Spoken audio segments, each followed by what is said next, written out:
की, आचार्य गुरुवर सुंदर सागर महाराज की, अहिंसा में ईश्वर धर्म की, जिनवाणी माता की,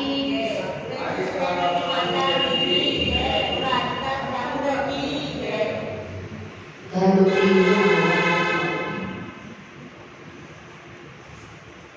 हम जब भी कोई चित्र देखते हैं तो उसके पीछे चित्रकार छुपा होता है। जब कोई रचना होती है तो उसके पीछे उसका कवि या लेखक छुपा होता है।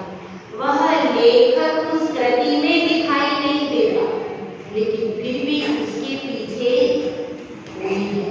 अब जब हम यहाँ प्रतिमा देख रहे हैं, मूर्ति देख रहे हैं, तो उस मूर्ति की कृति में कौन छुपा हुआ है?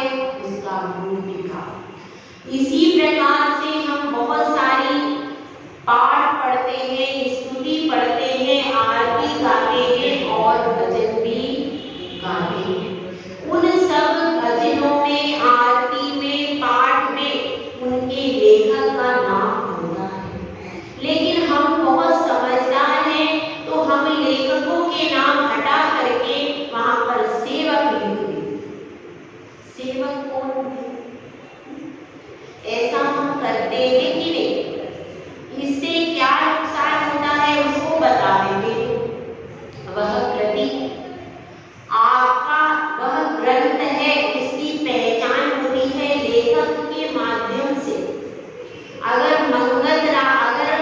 आपका बाद में यदि कोई ऑब्जेक्शन करे कि यह कृति किसकी है, जैनियों की नहीं है, हमारी है, तो उसमें जो भूदरदास जी लिख गए, दौलत राम जी दौलत सुन और मंगत सुन, ऐसा जो लिखा हुआ है, इससे यह पता चल जाएगा कि किस सन में किस कवि ने और कहां पर बैठ करके, और वह कवि जैन था, तो वह कृति आपको वापस मिल सकती है। उस एक मंगत से, उस एक भूदर से, उस एक दौलत से पूरा का पूरा जैन समाज का इतिहास छुपा है।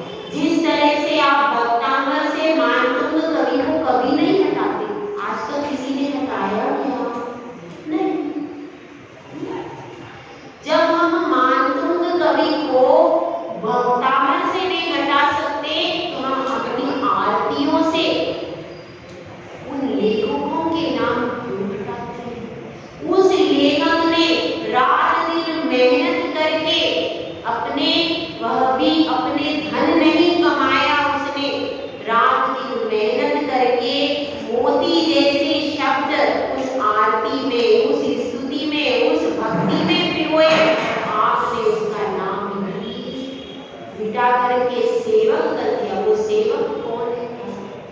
अपने इतिहास को हम खुद मिटाते हैं यदि पुरातन चीजों को इस तरह से नष्ट करते हैं। इसीलिए कहते हैं कि प्राचीन मंदिरों को मिटाइए नहीं, प्राचीन मंदिरों का जीर्णोद्धार कीजिए, ताकि वो शिलालेख जिनागम का इतिहास बन जाए।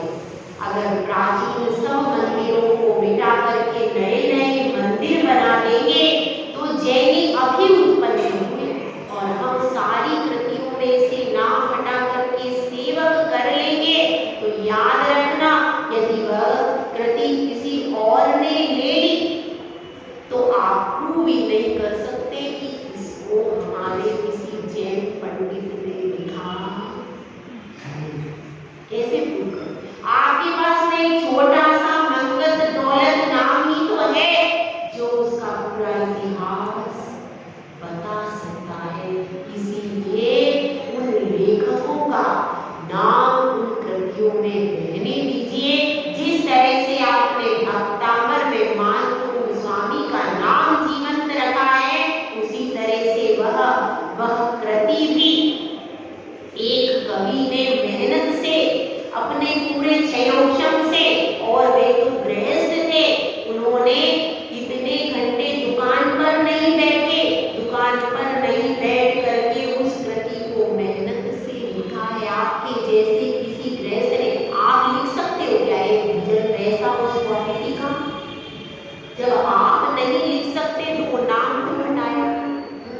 तो थोड़ा विचार करना चाहिए, अपने इतिहास को जीवित रहने दीजिए और नाम को मत हटाइए। अब अपनी बात चल रही है, आचार्य श्री पूज्यपाद भगवंत वहां मध्य में विराजमान है और वह प्रश्नकर्ता वहां पर उपस्थित होकर ये कहता है, हे गुरुदेव, आपने बताया है मोह मोह मोह मोह के बारे में बहुत बड़ी चर्चा मैंने सुनी सुबह के प्रवचन में। अब इस सायकालीन सत्र में सिर्फ इतना बता दीजिए कि वह मोह कहाँ पर रहता है, मोह का स्थान बता दीजिए। अगर आपने मोह का स्थान बता दिया तो मैं आपको मान जाऊंगा, नहीं तो मैं अगली ट्रेन से घर को। अब उसने ऐसा कहा प्रश्न कुमार ने, गुरुदेव उसने उसी प्रकार से मंद मंद मुस्कुरा करके एक श्लोक की रचना कर दी। वपुग्रहं धनं दानं पुत्रा मित्राणि शत्रवः सर्वधान्य स्वभावानि मूढः स्वानि प्रपद्यन्ते।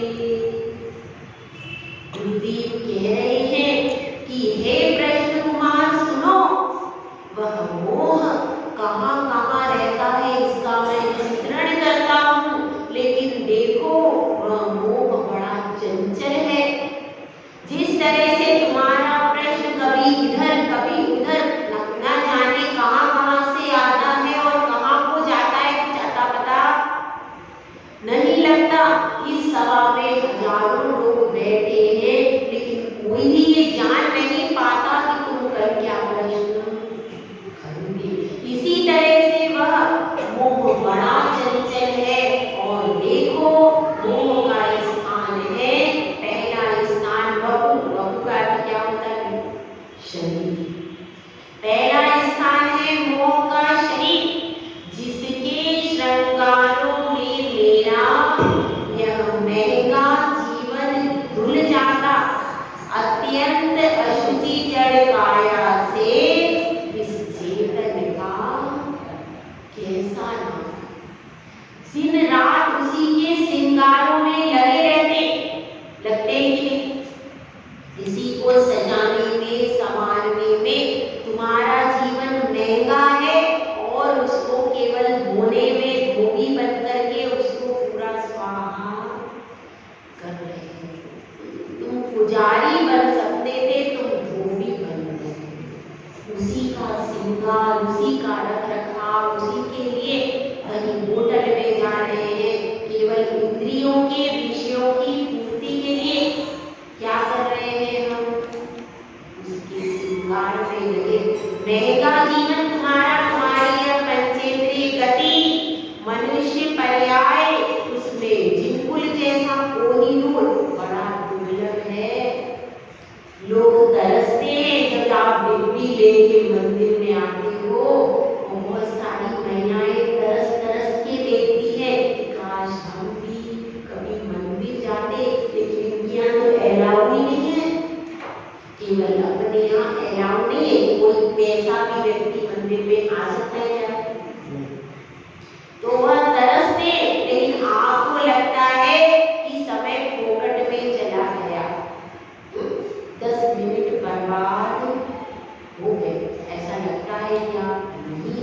वही जीवन आपका सार्थक है जब आप मंदिर में आए हो, बाकी तो आपका पूरा समय पानी में जाए। तो पहला मोह का स्थान कौन सा है? शरीर।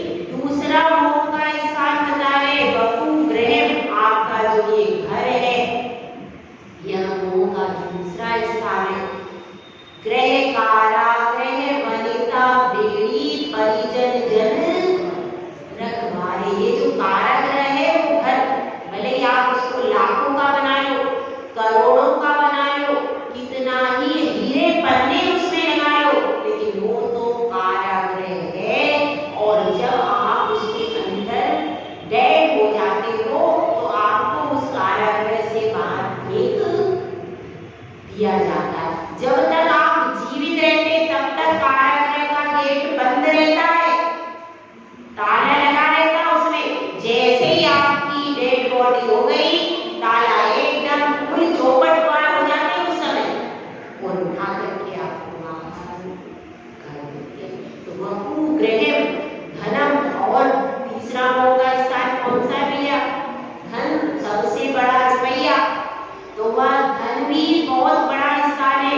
वपु गृहम धनम, और स्त्री जिसको कि फेरे लेकर के आते हैं। वपु गृहम धनम दारा, पुत्रा मित्राणि शत्रवा, और पुत्र में भी मोह रहता है। मोह देखिए अपने स्थान बदलता है बहुत जल्दी जल्दी। जब कोई बच्चा छोटा होता है तो वह देखता है धीरे धीरे मम्मा मम्मा करके उंगली पकड़ लेता है। आप समझते हो कि वो उंगली पकड़ रहा है, पर वो स्वार्थ से पकड़ रहा है।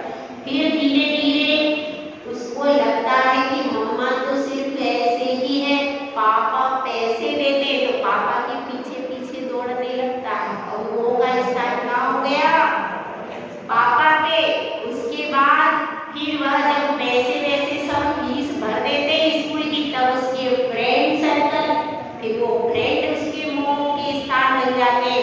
उसके बाद जब वह फ्रेंड सर्कल जब वह बड़ा होता है तो उसको लगता है अब मुझे कोई जीवन साथी चाहिए, तो वह अपने मोह के स्थान में वही अपना चूज कर लेता है। आप बैठे रहो यहाँ पर, वो अपना वही उसने सेलेक्ट किया, वही फोन कर दिया, मम्मी आप कुछ मत देखना, मैंने यहाँ सब कुछ सेट कर लिया। कौन है कैसी है आपको क्या मतलब, आप तो सिर्फ आ जाना, और सब होटल सब बुक कर दिया मैंने, आपको आकर के आशीर्वाद दे जाना। वो अपना स्थान बदल रहा। उसके बाद फिर बच्चे हो गए, तो फिर उसका भी वो कहाँ चला गया? बच्चे में, फिर बहू में, फिर पोते में। मतलब मोह ने कितने स्थान चेंज किए, कितने स्थान इस मोह ने बदले।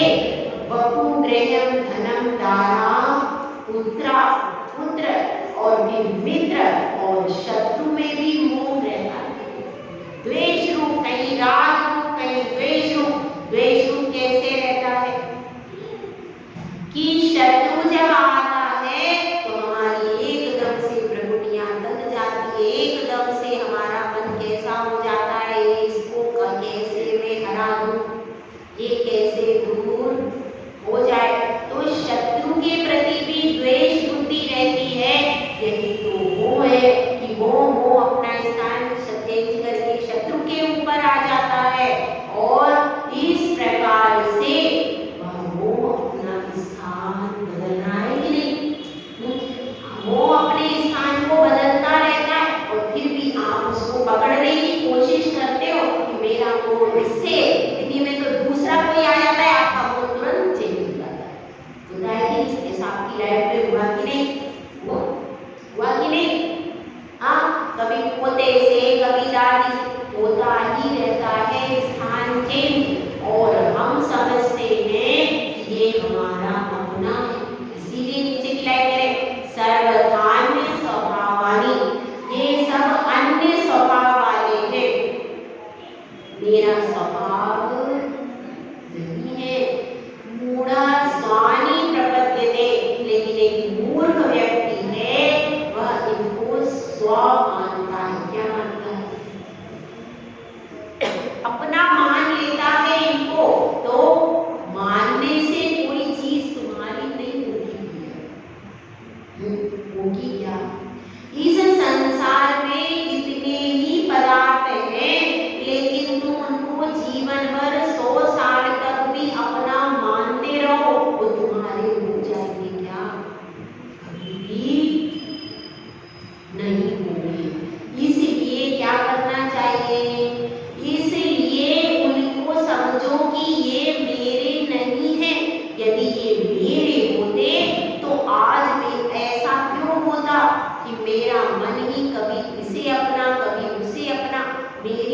लाइफ में मैंने कितने सारे लोगों में अपना मन डाइवर्ट करके रखा, मैं भी तो किसी एक का नहीं रहा।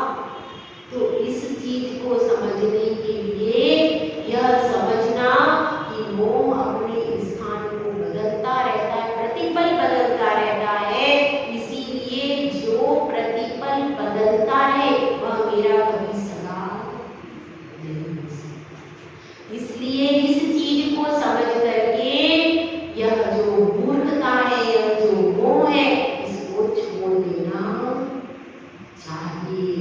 अब वह सोच रहा है कि हाँ गुरुदेव, यह बात तो इन्होंने 100% की सही कही, लेकिन अब मैं कैसे कहूँ कि मेरा मोह तो बेहतर कहता है कि गुरुदेव आप एक बार मुझे बता दीजिए कि वह मोह मेरे इस शरीर में कैसे स्थान चेंज करता है। तो गुरुदेव कहते हैं देखो, तुमने मेरी तरफ देखा, तुम्हारा राग या द्वेष मेरी तरफ आया, उसके बाद जब तुम द्वार पर खड़े थे उस समय तुम्हारा राग द्वेष तुम्हारे परिवार की ओर जा रहा, तो तुम्हारा यहाँ पर भी अपना राग द्वेष अर्थात मोह की प्रवृत्ति स्पष्ट ही दिखाई दे रही है।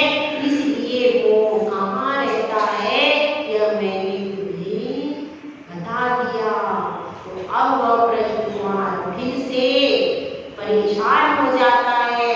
इसको लगता था गुरु का स्थान कहाँ से बताएंगे, लेकिन उन्होंने तो सारे आंसर A to Z दे दिए और वह सोचने लगा भैया इनके की जरूरत होते, अब मैं क्या करूं, मैंने तो नियम ले लिया, अब मैं क्या करूं। और बड़ा सोचने लगा कि अब मैं क्या उपाय करूं, और सभा का विसर्जन हो गया। जय गुरुराज, जय सुंदर साहिब।